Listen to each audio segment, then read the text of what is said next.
Well, we've got our first few participants here, and they're from the UK. So, cheers to that. I've got my appropriate coffee mug in place, but I don't have one for Serbia, Switzerland, Austria, and Côte everywhere d'Ivoire. joining from. Welcome, everyone. Delighted at this crowd. Guten Morgen. Bonjour. Okay, thank you everyone for joining us. I think we will get started now. So welcome everyone. I'm Sally Ashworth, Head of Media for Harvard Business Review Press in the UK. And today I'm really pleased to welcome Heidi Gardner and Ivan Matviak. Heidi is a distinguished fellow at Harvard Law School and was previously a professor at Harvard Business School and a consultant at McKinsey & Co. Heidi's written widely for Harvard Business Review amongst many other publications. Ivan's an executive vice president at the fintech company Clearwater Analytics and has more than 25 years experience transforming complex global businesses. Together, Ivan and Heidi co-founded the research and advisory firm Gardner and Co. and are the authors of a new book, Smarter Collaboration, a new approach to breaking down barriers and transforming work. In the book, which is based on their research with thousands of executives from around the world, they explain how firms that have a smart approach to collaboration consistently generate higher revenues and profits, boost innovation, strengthen client relationships, and attract and retain better talent. How can we develop an action plan for collaborating more effectively within our own organizations? That's the subject of today's event. Before we begin, just a couple of points. The session's an hour long, and Heidi and Ivan's presentation will extend for the duration of that hour. So type in your questions at any time, and they'll be able to come to them as they see opportunities through the session. So your questions, if you type those into the Q&A box and use the chat box at the bottom of your screen for any comments that you have. Our colleague John's on hand for technical support and chats where you should type in any issues you have with tech as well. And finally, we're recording this session and we'll share a link with you after the event itself, so you can share that. Okay, I think that's everything from me. Ivan, Heidi, over to you. Fantastic. Welcome, everyone. We are absolutely thrilled with the turnout and so excited that people are joining from different places across Europe and around the world. So welcome. We are talking today about smarter collaboration. You see a white book here, Smart Collaboration. That was my first run at this topic back in 2017. And since then have taken my own medicine, this idea of smarter collaboration, joining up with people who have different professional experiences, different backgrounds, different worldviews, is something that I really took to heart and teamed up with Ivan Matviak, and together we became smarter. So the Blue Book Smarter Collaboration is much of what we're drawing from today as we're talking about this. Now, smarter collaboration. Have you ever heard anyone say, oh, collaboration, that's a soft topic? No. Next time somebody says that, you need to jump in and say, collaboration's only a soft topic if it's not very smart, because smarter collaboration is a business imperative. Here's why you absolutely need to engage in smarter collaboration to tackle your highest value issues and opportunities. It's because all of you are more specialized than you used to be. Knowledge is changing so fast that if you want to be an expert in something, you've got to go deep, deep, deep, which inherently makes you narrower in your focus.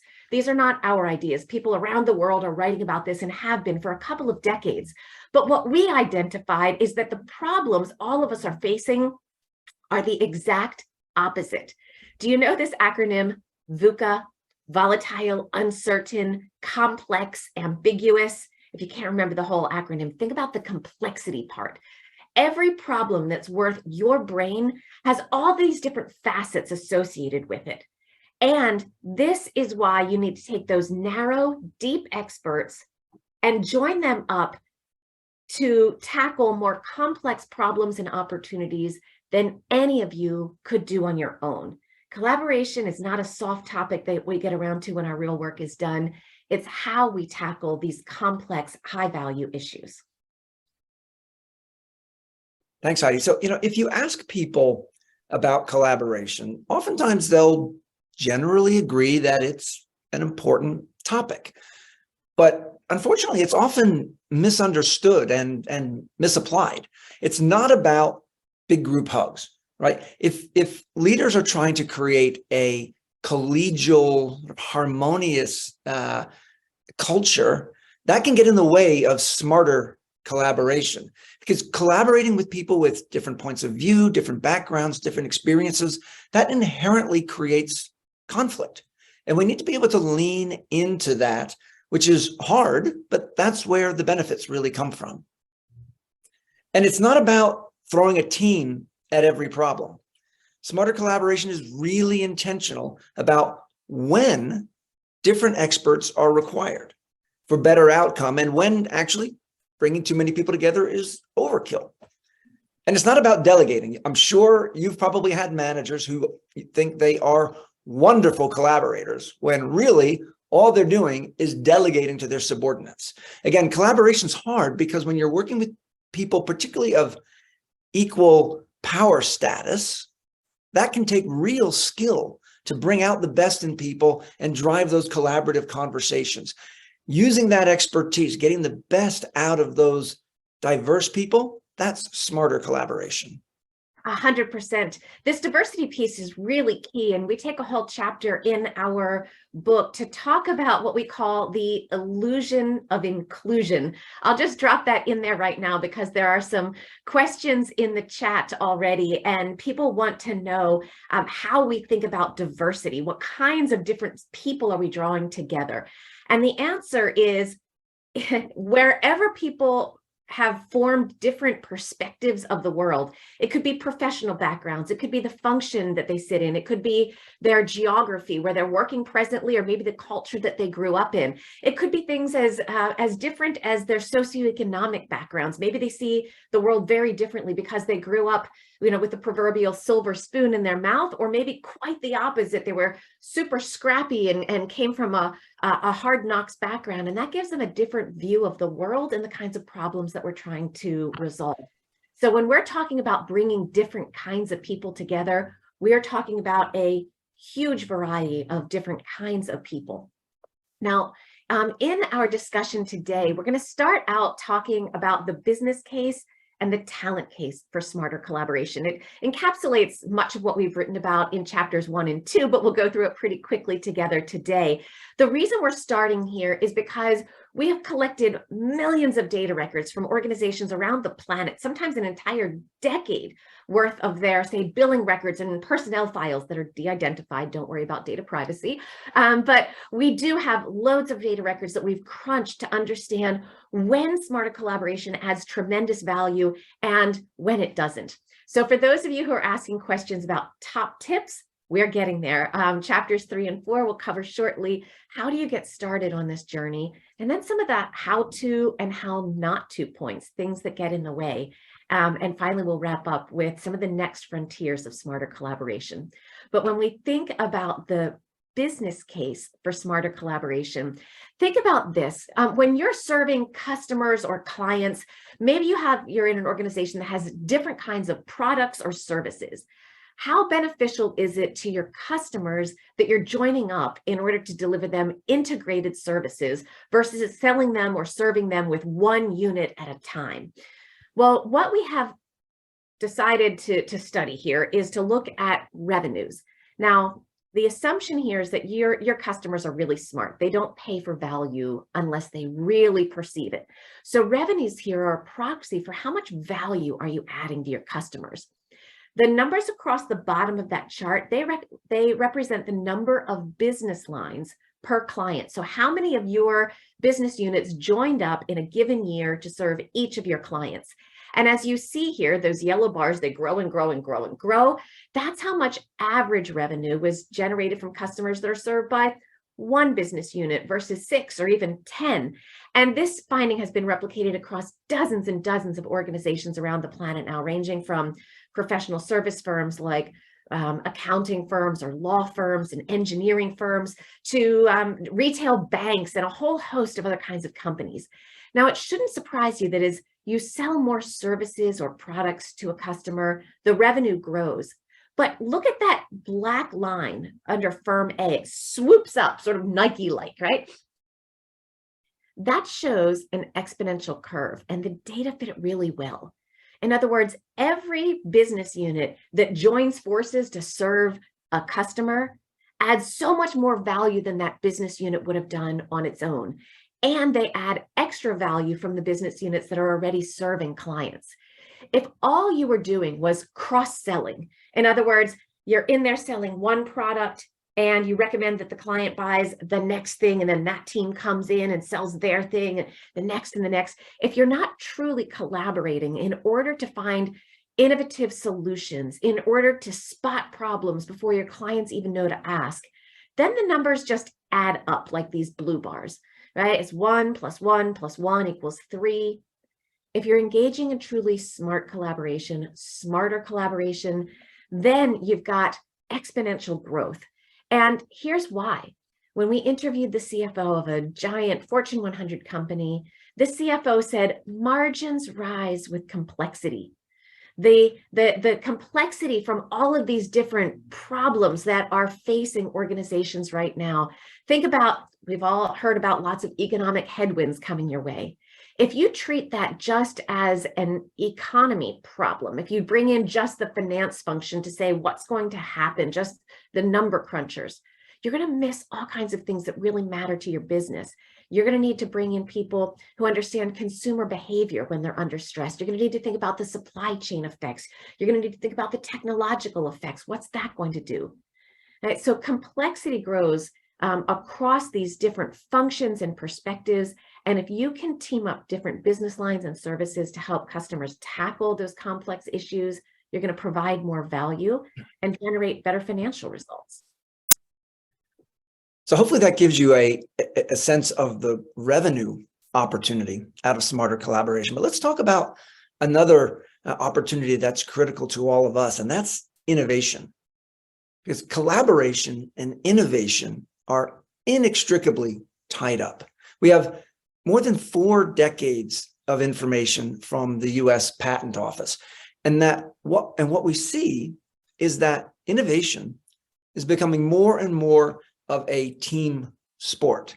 So if you look at this first bottom section of the graph, this big blue section of the graph, what we see is over the last 40 years, there's been a 50% decrease in solo inventors. Whereas that gray section reflects 3-person patent teams. That's more than doubled over the last 40 years. And that top blue section, 7-person patent teams, has had more than a 9-fold increase over that period. Why would that be? Complexity, right? The problems that people are solving, where people are getting patents, are more and more complex problems. And as Heidi described, as individuals get more specialized, they need to partner up with people with different specializations, different expertise, in order to really understand and crack these problems and develop the kinds of innovations that result in a patent.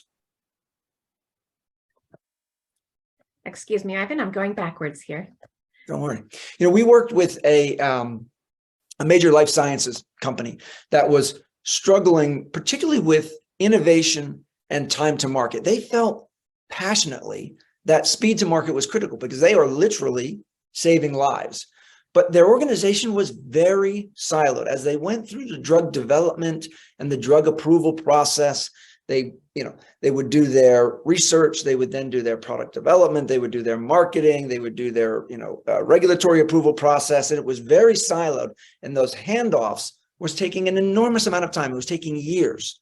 So they decided to adopt the principles of smarter collaboration and completely reorganized the way they work into cross-functional teams, right? And so you can see here some of the quotes. They eliminated these artificial organizational boundaries. They broke down those silos. They got the right people involved in the problem at the beginning of the process so that they could really have a vision of the end-to-end journey that they were going through. And that organizational transformation and way of developing drugs resulted in a 50% reduction in the amount of time it took to get FDA approval for their medicines. Absolutely. And, you know, Ivan, as we were writing the book and thinking about all of the different kinds of benefits that stem from smarter collaboration, you know, we talked about the financial benefits. Here are the innovation benefits. We also talked about reducing the amount of risk across the enterprise. And there are a whole lot of talent related benefits as well. Engagement, the ability to attract and retain people. And, you know, so many of those we could measure separately, but they do seem to reinforce one another. So Ivan, as I was listening to you talk about innovation, that's something that really jazzes people up. People get excited about doing important work. And I can't think of anything more important than saving lives, right? We look at the smarter collaboration. Exactly. Yeah, and here, you know, we're talking about kids getting life-saving medicine 11 months earlier than they would have otherwise. It's absolutely fascinating. And the people who are working across this company, this life sciences company, can feel incredible pride and sense of purpose in what they're doing. So smarter collaboration isn't just about the dollars and cents or the euros or the pounds. It's about what you can accomplish that's really different. I'll acknowledge there's some great questions coming into the Q&A bar, and Ivan we'll let people know that you're going to be coming on in just a few minutes. People are really excited to talk about the third parties and collaboration across organizations. So just foreshadowing for those of you who are curious about that topic, we are absolutely coming to it very soon. So we wanted to look at the question that people have around what's in it for me? I mean, maybe that isn't occurring to you, but I'd be surprised, because once we start talking about all of these benefits at the company level, you know, higher revenues and profits and faster innovation, people are like, okay, great. But what about me? Am I better off or worse off if I'm engaging in this kind of behavior? Because all of us know, let's be honest, it's not easy. Getting to, you know, build out a big network, figuring out how to collaborate with people, especially if they're, you know, working remotely and you're in the office, or vice versa, you're both remote. And, you know, so many organizations now have people, many people who have never actually met each other in person. And so it's hard to establish those relationships and the trust required for collaboration. And people want to know, is it worth it? So we wanted to answer that question as well. We dove into our data with the help of one of our phenomenal research associates, John Ng. He was able to find two people in our data set who are so similar to each other. Our joke is that they're twins. They're not actually, you know, biological twins, but they share a huge number of demographic characteristics and professional characteristics as well. So here's what we did. We took all of the project records in their company. They both worked for the same organization. And we took the project records. So in a given year, we could map out whom each of these twins worked with for a significant amount of time. Do you know how to read one of these maps? Take a look at twin one here. You may have seen these sort of network maps before, or collaboration maps. Every dot here represents a senior level person in the organization. So think somebody like VP and above in an organization. Twin one is the one who's circled here. By the way, they both happen to be men. So we'll say he to talk about these. It's not bias, it's just the fact pattern in these two particular individuals. And so he's worked with, count the dots here, it's 1, 2, 3, 4, 6 other senior level people in the organization. You can tell they've worked together because that's what those lines signify. They were on the same project, working together for a significant amount of time in this year. And the dots are color coded. So each of those colors represents a different department. And you can see twin one here. He's worked significantly with these 6 other people, half of whom are in his department. And now take a look at twin two. Not sure if it's easy to spot or not. Right? Twin two, somebody who's worked as hard as his counterpart and yet is operating in a really radically different way. So what do you notice that's different here? Well, first of all, twin two is collaborating with a lot more people, many more dots here. If it shows up well on your screen, you'll see that there's many more colors. So twin two is accessing many more parts of the organization. And here's something really crucial. Twin two is choosing to work with people who themselves are well connected. And what you notice as well is that his network is spread out and he's kind of off on the side. What does that mean?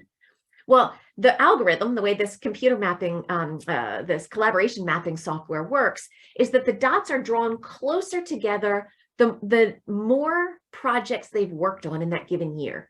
So twin 2 has somebody like way off in the bottom right corner. He's probably only worked with that person once the entire year. It was enough time to make it onto the map, but it was just one project. Where there are some other people really close to him, he probably works with them repeatedly. Okay, so think about those different characteristics of these collaboration patterns. So what? Well, we wanted to know what's in it for these two folks. Who's better off?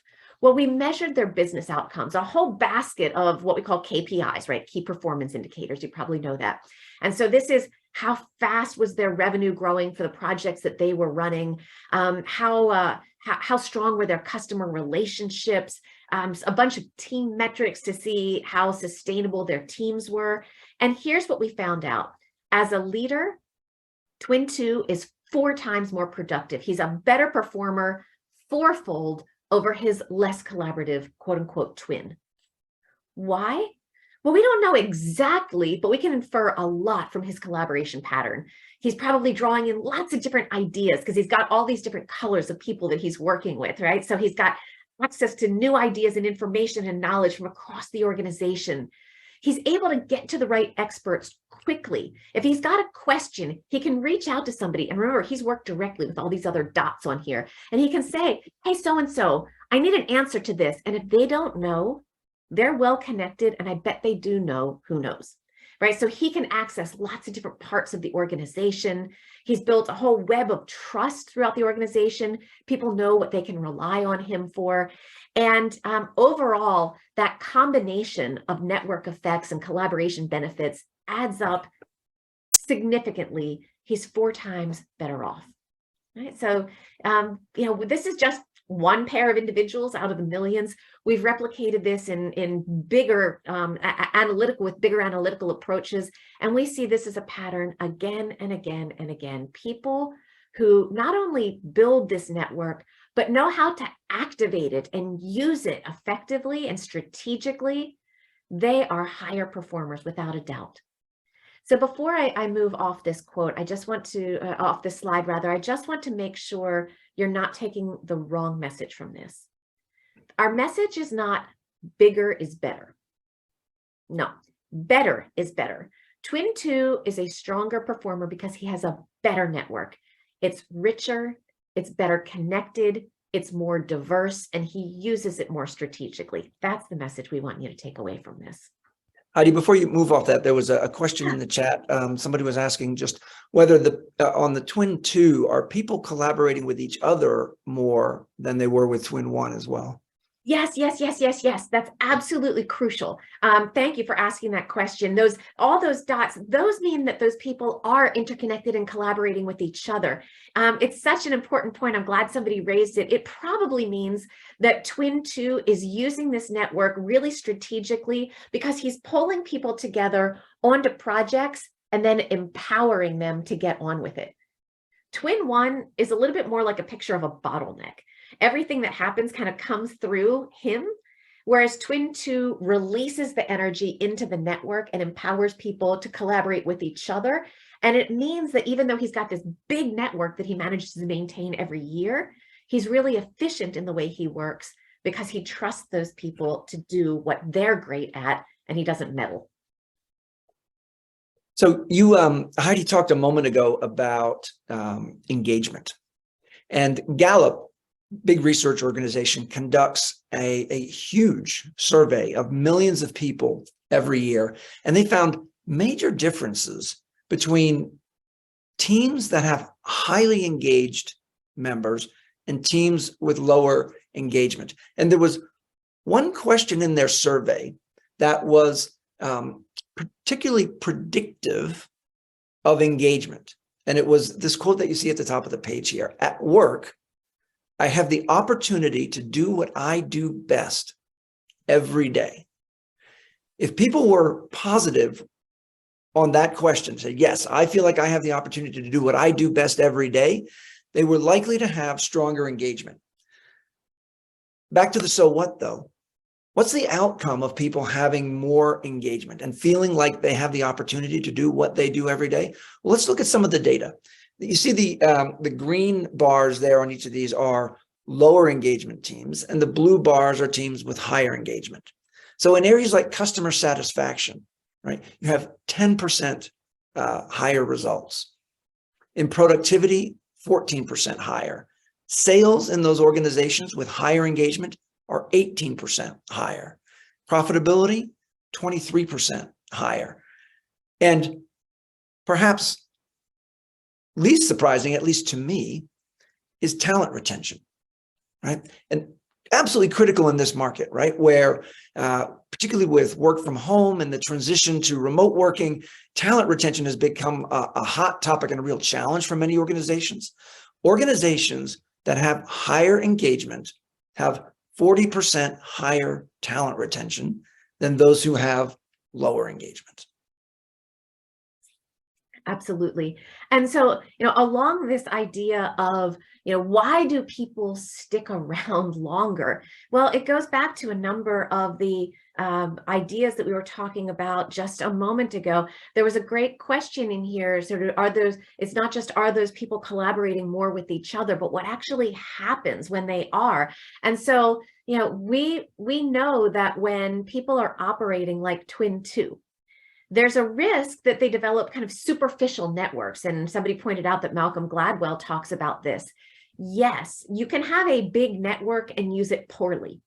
That's why we're saying smarter collaboration is being hyper intentional and deliberate, not just about bigger is better, but how do you create the network? Big is important because it gives you the potential to engage in smarter collaboration, and then making choices day in, day out about whom you need when, and making sure they understand their role. And so Ivan, as I was thinking about these different outcomes of collaboration and engagement at work, I have the opportunity to do what I do best. That in essence is a signal that that team leader is engaging in smarter collaboration, right? If somebody says, oh yeah, day in, day out, I come to work and I know that the role I'm playing is absolutely drilling into my strengths, that is an indication that the leader there is organizing the work in a way that helps people play to their strengths.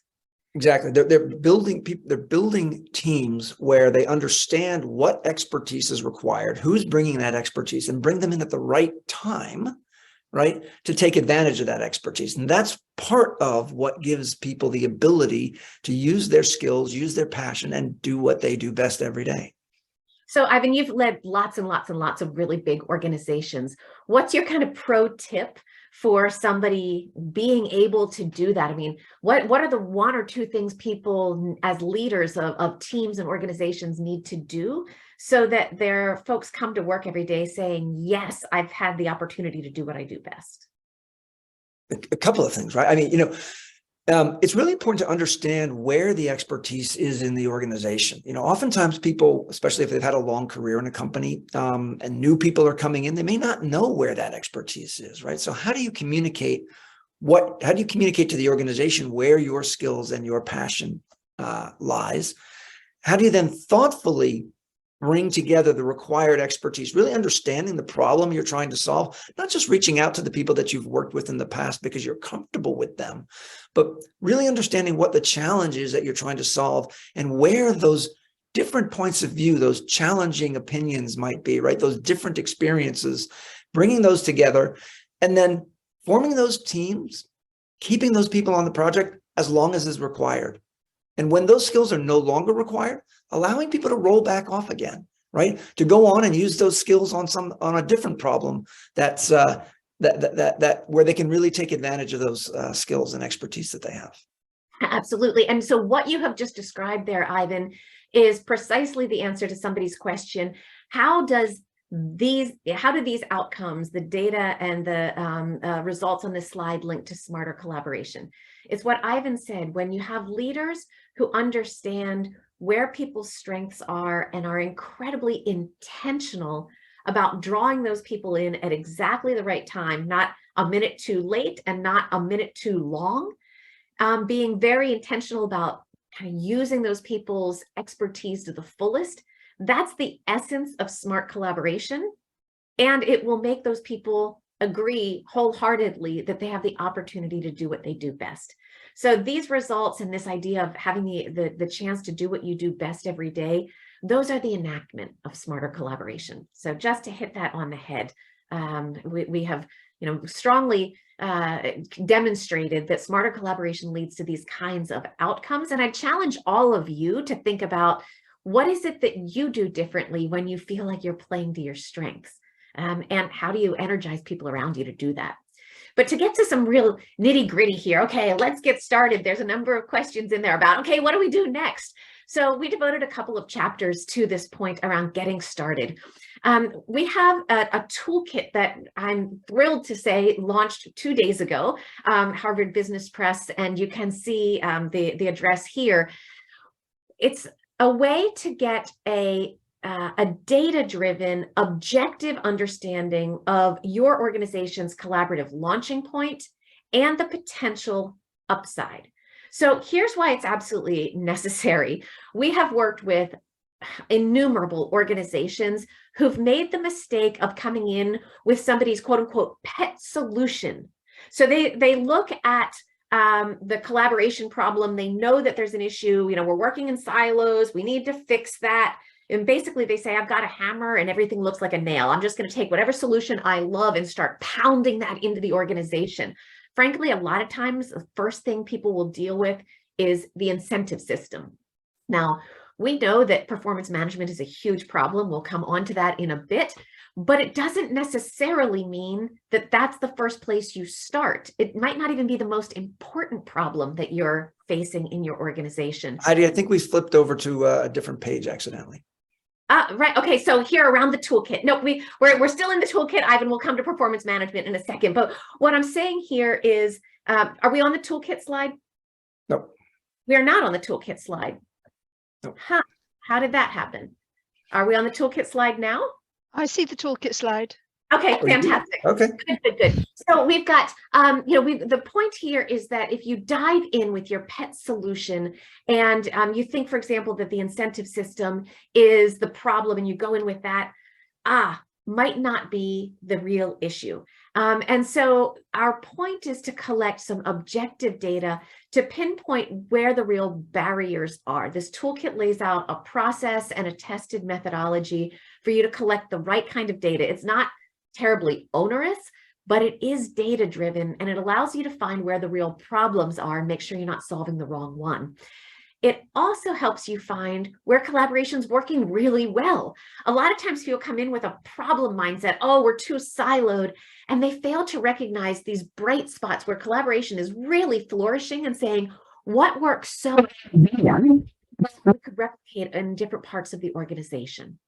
And once you generate an evidence base, and we strongly advocate collecting some customer or client insights as well, it allows you to focus your efforts and build some real commitment. So we describe in chapter 3 what this toolkit looks like and how to use it. Now we've got the actual toolkit available for you, which includes the templates and real details on that methodology that you can follow. And what you will walk away with is a clear-eyed understanding of where these barriers are and what you can do about it and where to focus your energy. Last point on the toolkit, you might really be saying, not sure. I'm pretty clear where the barriers are. The more senior you are in your organization, our data shows the more likely you are to make the wrong assumptions about where the collaboration challenges are. So just a bit of provocation there. The more senior you are, the more likely you are to be wrong in your assumptions about where the collaboration challenges are, which means that that's all the more important for you to collect some data and hear from people in the front. So one of the things that people are interested in understanding is at the individual, at the human level, and at the team level. So individual employees and at teams, how do you think about really identifying what people's strengths are? Again, this is one that sounds a little funny. Do you really need some data on this? Do you need a tool about it? Well, yes, actually you do, because when you put a science-backed tool into reflective mode and help people understand where they're coming from and benchmark them, diagnose them across the wider population, it flashes up all kinds of data that allows people to be more aware of who they are, giving them insights into how they engage with other people. So there is a lot going on this slide. What does this mean? Well, this is an example of one of the graphs that comes up after people do what we call the Smart Collaboration Accelerator.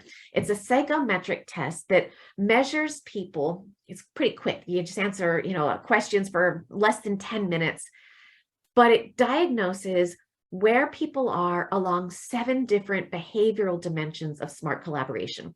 By now, you know that I'm a nerd. I'm not afraid to admit it. So it's all data backed. We have, thousands and thousands and thousands of data records from our work with companies that show that there are ways that collaboration is incredibly fostered and supported in certain kinds of behaviors. And what we found is that there's not one personality type that's better or worse at smarter collaboration. Let me just be really clear here. Smarter collaborators are not necessarily extroverts.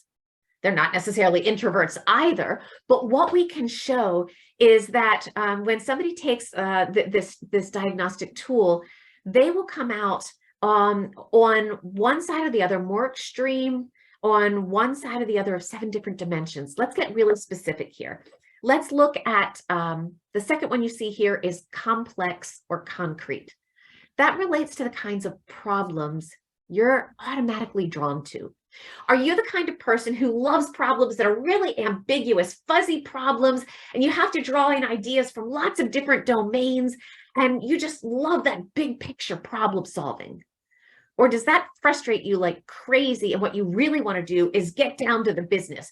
How do we implement this? How do we execute it? How do we make things happen? Okay, somebody's thinking all this fuzzy stuff up here, but I want to be concrete and specific about how to make it work.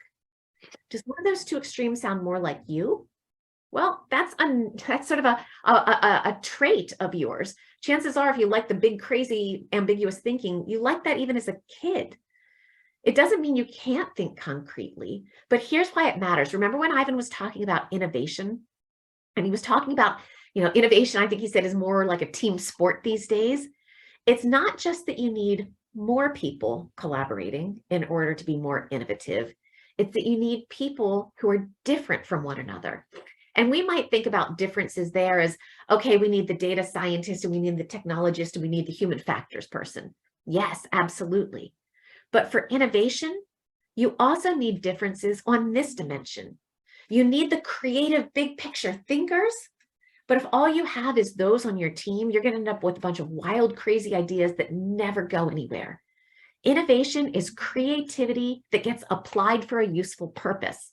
And so those complex thinkers need to marry their thinking with concrete thinkers, and the complex plus the concrete equals true innovation. Right, so we're now saying, how do you get started on smarter collaboration at the team level? We can generate these reports that say, at the team level, do you have an overabundance of complex thinkers? Well, at some point, you need to bring in some concrete thinkers to really push you to figure out how to apply and execute and implement. So that's just one of the 7 dimensions, but I hope we've given you kind of a flavor of how to get started on figuring out composition issues. Where are your blind spots as an individual or as a group? So Ivan, if you want to take us into some of the next ideas here on the how-tos, we're moving into the how-tos and the how-not-tos. There are a lot of chapters here in our book, 5 through 12, covering lots of different points here. And Ivan's going to take us through some of the ones on collaborating with outside partners. Sure. A lot of what we talked about so far is collaboration within the organization, with your peers, with your colleagues within the organization.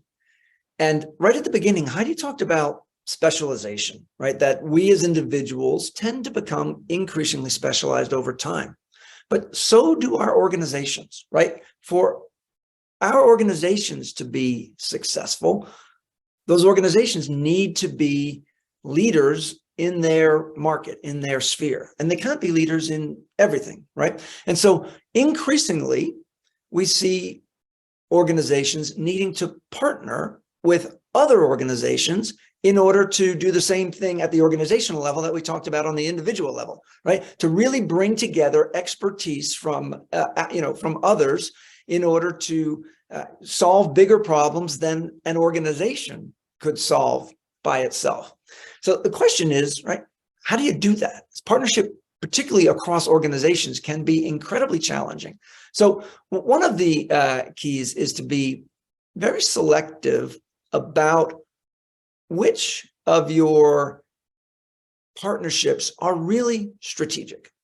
Which of those are really going to benefit from smarter collaboration? You may have a vendor relationship where they're supplying you paper and pencils. Probably not the most strategic relationship that you have.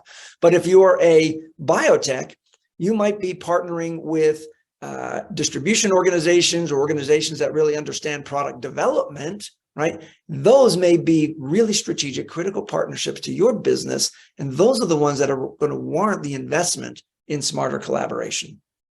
Second, it's really important to understand your own culture. Not all organizations are really ready to collaborate effectively. If they're not collaborating effectively internally, it's going to make it very difficult to collaborate across organizations. Many organizations have an us versus them culture, right? Or a culture that says, we're going to do everything ourselves, right? We can do it. Why do we need to partner with somebody else? Or even a very, what I call a laissez-faire culture, where there's really not a lot of coordination. You might sign a partnership and you just kind of hope it's going to bubble along by itself, right? So you really need to think about how you manage your culture and how you manage the cultures across the two organizations. And then the third point is around building champions at the senior level, right? What we found is that it's critical to have executive level senior champions advocating for these partnerships, right? These the rest of the organization needs to get that signaling from the top of the house that these partnerships are worth investing in because they take time, they take effort, right? They take expense. And so it's really important to have that senior advocacy at the top of the house, championing and personally showing their commitment to these types of partnerships.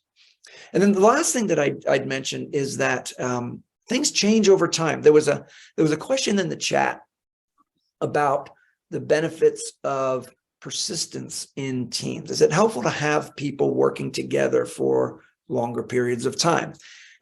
On the one hand, yes, right? People get to know each other. They understand how to operate with each other. The challenge is that both on projects within organizations and in cross-organizational partnerships, right? Things change over time. Priorities change, strategies change, even people change on the teams. And so it's very important to review these strategic partnerships periodically, right? Maybe they're working and you continue. Maybe you say, well, actually, priorities have changed, strategies have changed. This is not as strategic as it was before, and we're going to de-emphasize the relationship. Or maybe you've just had people who've moved on, and so you need that sort of relaunch to reinvigorate things and get them going back at the level that they were in the past. So you have to be very thoughtful about how these partnerships are going to evolve over time and the investment that's required to keep them going. So Ivan, what happens if some of the change happens at the top of the house? You said, people change. So what happens if you have a new senior leader coming in? What are your best ideas for how to orient that person who's, say, new to the organization about which of these outside relationships are most strategic? Yeah. Well, I think that's where this idea of review is really important, right? It's important to level set as to why are we in this relationship in the first place? Why did we enter into this? What did we see as the strategic opportunity? And how's it progressing, right? And hopefully develop that advocacy in the new leader as well. But again, this happens in any organization, right? The people who are directly responsible for the partnership can change. People at the top of the house can change. People at the day-to-day operational level can change. So it is really important for, because change happens across the organization, to actually continually communicate why this is important, why it's worth investment, and what the organization expects to get out of it. Absolutely. So there's a question in here as well about how do quote unquote entrepreneurs come to play regarding collaboration within and outside the organization? And what about entrepreneurs, startups, and innovation labs or accelerators as collaboration hubs? So those are so many different types of partnerships or collaboration initiatives across different organizations. Do you want to speak to what you've seen, Ivan?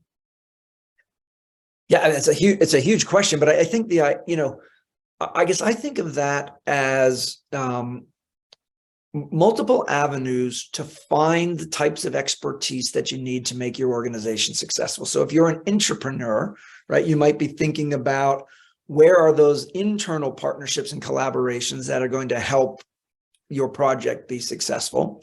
If you're an early stage startup, you might be working with an accelerator to try to find mentors or advisors who can help your organization. So, a little bit depends on what the stage of the project is, but all of those are avenues to try to find expertise, different points of view that you can bring together to create those collaborations. Absolutely. And I think those different kinds of structures are exactly, Ivan, what you're saying. They're ways to facilitate smarter collaboration across actors who might not bump into each other otherwise. And because you have lots of expertise that is sometimes trapped in silos, those kinds of structures like the hubs make it more likely that people will be able to find and connect with one another. I was chatting with a former CEO a couple of weeks ago, and he said something that resonated to me. He said he hates networking, right? He hates the idea of networking because networking for him is a very superficial act, right? What he's looking for, his view is it's not about networking. It's about developing an understanding of the people that you're connecting with and really sharing ideas, right? Understanding where their expertise is, understanding their points of view, and having those challenging conversations that can bring you, new ideas, new points of view, and help push you forward in your thinking. I thought that was a really interesting angle about not just the superficial relationships, the superficial networks, but the actual deep sort of sharing of ideas and collaboration to really drive things forward. Absolutely. I remember somebody saying that interacting without substance is just pure networking, whereas interacting with substance is collaborative. And I think that difference is where some of these hubs come into play, because you'll have, for lack of a better word, the excuse to interact with people, knowing that you're coming together on particular topics. And this is the biotech hub here in Boston. You're much more likely to bump into people who are engaging the same sorts of problems and opportunities. They have those kinds of experiences, and that sort of substantively driven interaction is where the power of collaboration really comes in. So as we come to think about incentives, right? I was teeing this up earlier. Incentives are a very hot topic for many people because especially this time of year, it's like bonus season and evaluation season, performance management. And what we know is that misaligned incentives are a major barrier to collaboration across silos. How many times have you heard leaders saying, yes, we want you to team up and collaborate and work across silos, and then the next day they're giving some kind of an award or a bonus to the person who's the sharpest elbow jerk in the company, who hoards all their work and doesn't collaborate? And you're thinking, hang on a second, I thought you were the one who wanted us to work more collaboratively. Sending those kinds of signals is absolutely a killer for collaboration. And Ivan, when we teamed up to write this HBR article earlier in 22, we identified a bunch of the common mistakes. Maybe, Ivan, you want to give a quick example of this one: KPIs that are not focused on customer satisfaction. What are the KPIs focused on that's such a big mistake?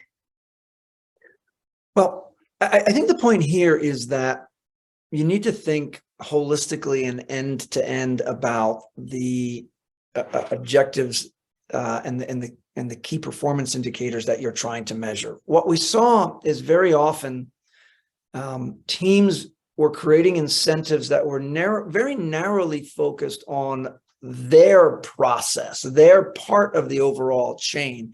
And what you get is this sub-optimization. So for example, let's say that you have a customer process that requires the engagement from sales and product and technology and customer service. Well, all of those pieces need to operate together to deliver an effective solution for the client.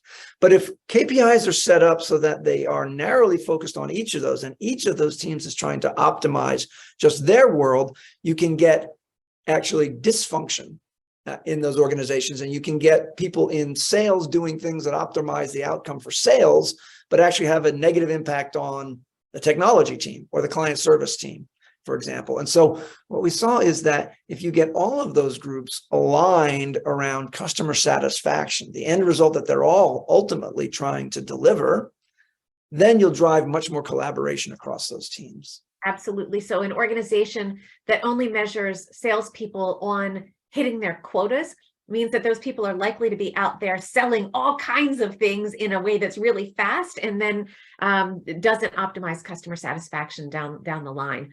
You know, we also saw the problem of piecemeal incentives. So we described in the article how organizations are trying to drop in little bits of bonuses or rewards somehow for collaborating on this topic or engaging on this product or project, or leading this initiative, and it adds up in ways that are not holistic, and again can result in some of the dysfunctional behavior that Ivan was talking about.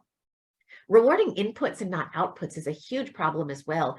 If you say, oh, we're going to have a referral bonus system where if you bring in that second service line, you get a bonus for doing that. Well, the point is not to bring in the second service line for a customer, right? That might be something they don't actually need. So don't recognize the inputs, recognize the value that's generated for the customer, maybe by looking ultimately at their long-term revenues, not the instant sale, maybe by looking at their long-term customer satisfaction. There's also some other problems around mixing visionary and immediate goals. Lots of what collaboration, truly smarter collaboration, is tackling is these long-term initiatives, right? Decarbonization, carbon neutral supply chain.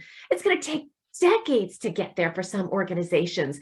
And if you don't have a special carve out, a place on the scorecard that measures people's progress and interim milestones toward that objective, they're going to say, hey, that's not important right now. Let's focus on the urgent, the stuff that's right in front of us. It's only human nature. So if you want those long-term visionary initiatives to get any traction, you've got to carve out space and make sure people have specific, measurable progress indicators of getting toward that long-term objective, and that they're bonused for it accordingly.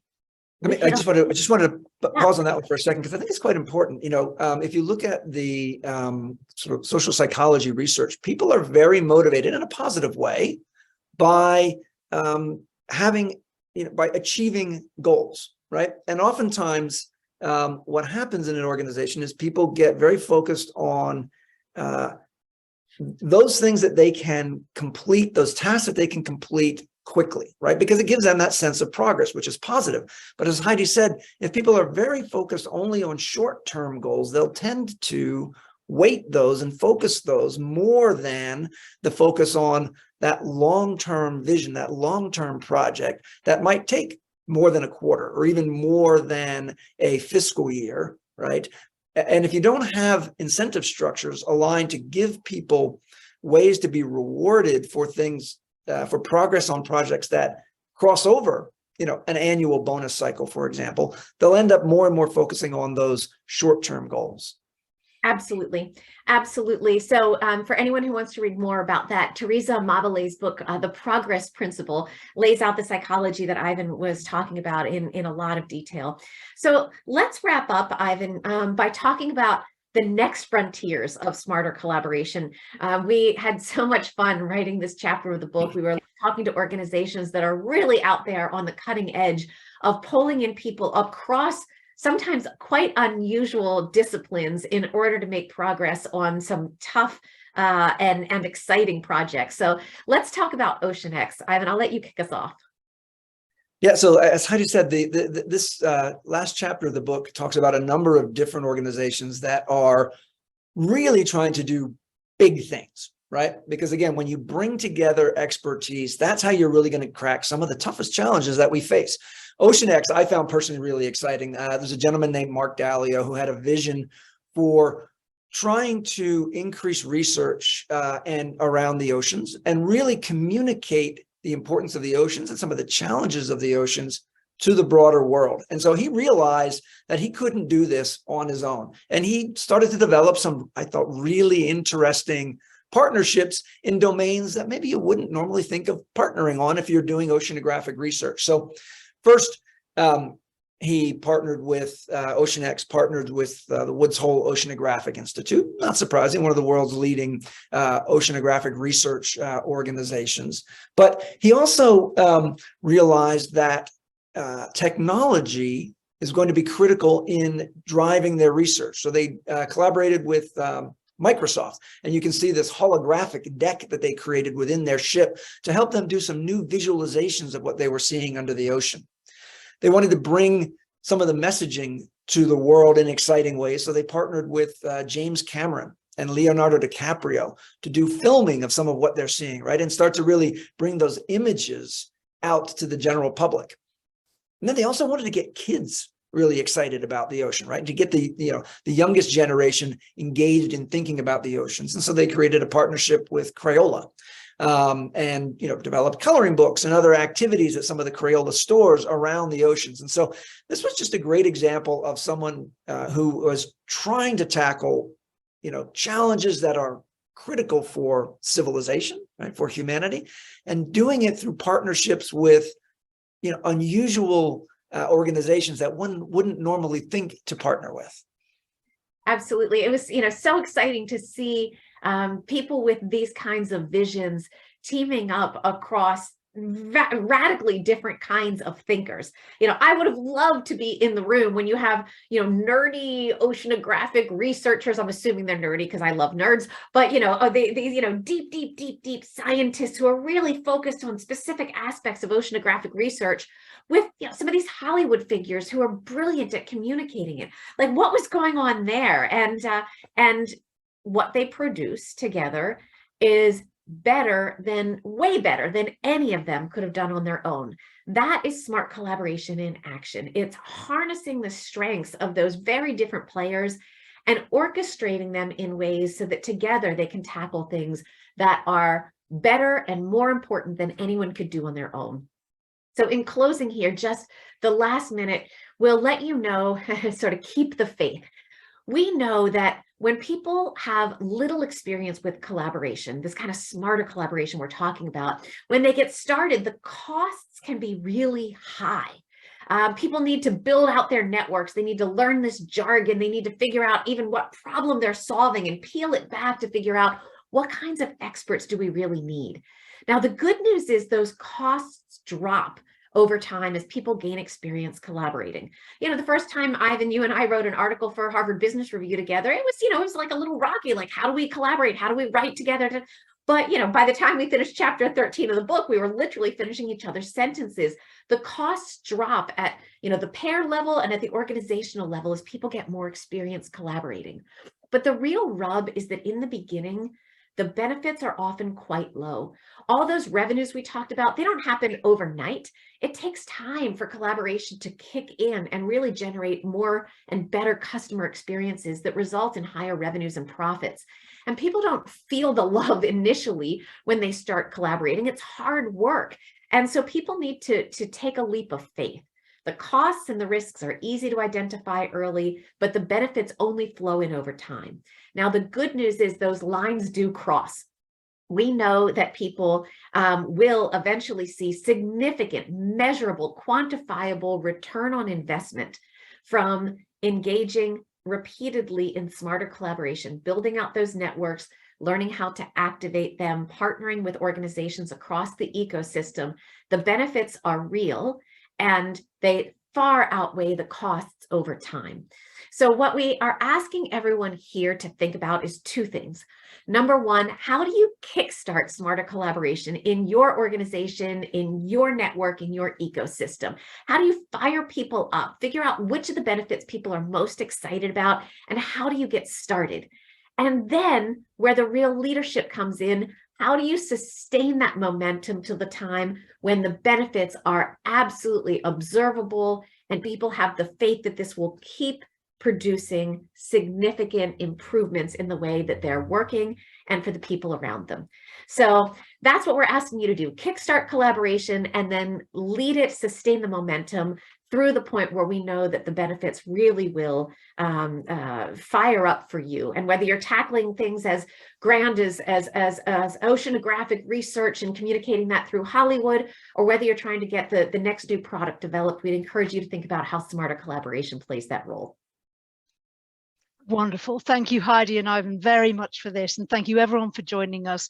We've recorded this session and we'll share a link afterwards along with information about the accelerator and the toolkit that Heidi mentioned. Okay, everyone, have a lovely afternoon. Thanks. Bye-bye. Thanks, everyone.